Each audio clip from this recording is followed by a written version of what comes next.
3 months passed. I was left in the nursery for nearly the entire space of time. Scene 3, Mr. Brocklehurst in the parlor. Then one day my Aunt Reed summoned me to the parlor as someone wanted to see me. This is a little girl, respecting whom I applied to you. Her size is small. What is her age? 10 years. So much? What is your name, little girl? Jane Eyre, sir. Come here. No sight is so sad to see as that of a naughty child, especially a naughty little girl. You know where the wicked go after death? They go to hell, sir. And what is hell? Can you tell me that? A pit full of fire. And would you like to fall into that pit and be burning there forever? No, sir. And what must you do to avoid that? I must keep in good health and not die. Mr. Brocklehurst, I believe I intimated in the letter which I gave you 3 weeks ago that this little girl is not quite the character or disposition I could wish. Should you admit her into Lowood School? I should be glad if the superintendent and teachers were kept a strict eye on her.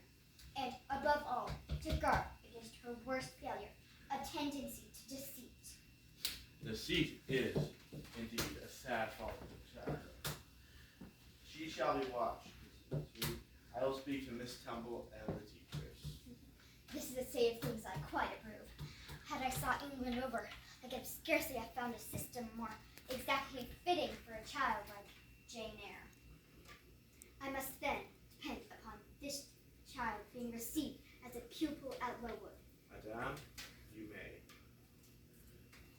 Very well then. I will send her then. I must then.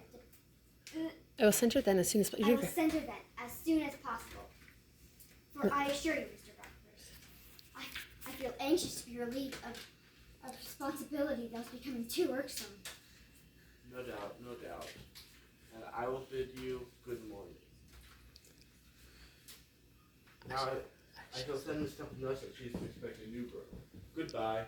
Goodbye, Mr. Brocklehurst, and remember me to Mrs. and Miss Brocklehurst, and Augusta, and Theodore, and Master Broughton Brocklehurst. I will, madame.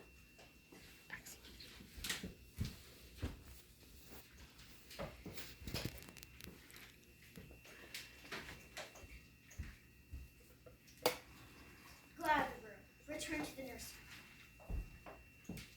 I am not deceitful.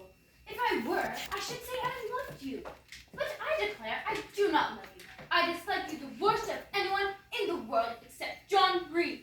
How dare you affirm that, Jane Eyre? How dare I? How dare I? Because it's the truth.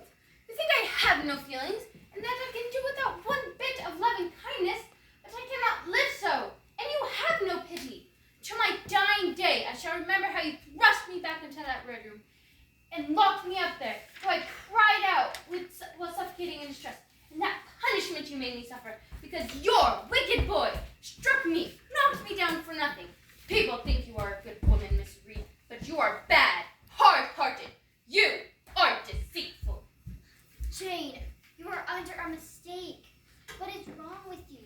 Why do you tremble so violently? Do you want a drink of water? No, Mrs. Reed. Okay. Is there anything you wish for? Is there anything you wish for? I assure you, I desire to be your friend. Not you. You told Mr. Brocklehurst that I had a bad character and a deceitful disposition. Jane, you don't understand these things. Children must be corrected in their fault. Deceit is not my fault. Yes, but you are passionate, and that you must allow. Now return to the nursery, Mrs. Dear. And lie down a little. And lie down a little. I am not. I'm not your dear. I cannot lie down. Send me to school, Miss Reed, for I hate to live here. I will surely enter school soon. Excellent. Miss Jane, where are you? Come to lunch. You naughty little thing. Why don't you come when you are called? Come, Bessie, don't scold. You are a strange child, Miss Jane. A little roving, solitary thing. And you're going to school, I suppose? And won't you be sorry to leave poor Bessie? for me. She is always scolding. Because you are such a queer, frightened, shy little thing. You ought to be bolder. What? To get more knocks? Nonsense. But you are rather put upon, that's certain. My mother said, when she came to visit me last week, that she would not like a little one of her own to be in your place. Now, come in. I'll ask cook to bake you a little cake, and you shall choose what toys you like to take with you. Bessie, you must promise not to scold me any more till I go. Well, I will. But mind, you are a very good girl, and don't be afraid of me. It's so provoking. I don't think I shall ever be afraid of you again, Bessie, because I have gotten used to you, and I shall soon have another set of people to dread. If you dread them, they will dislike you. As you do, Bessie. I don't dislike you, miss. You don't show it. Why, you sharp little thing! What makes you so venturesome and hardy? Well, I will be leaving you soon, and... And so you're glad to leave me? Not at all, Bessie. Indeed, just now I'm rather sorry to leave you. Just now, and rather. How coolly my little lady says it. I dare say now, if I were to ask you to give me a kiss, you wouldn't give it to me. You would say you'd rather not. I will kiss you and welcome. That afternoon passed in peace and harmony, and in the evening Bessie told me some of her most enchanting stories, and sang me some of her sweetest songs. Even for me, life had its gleams of sunshine.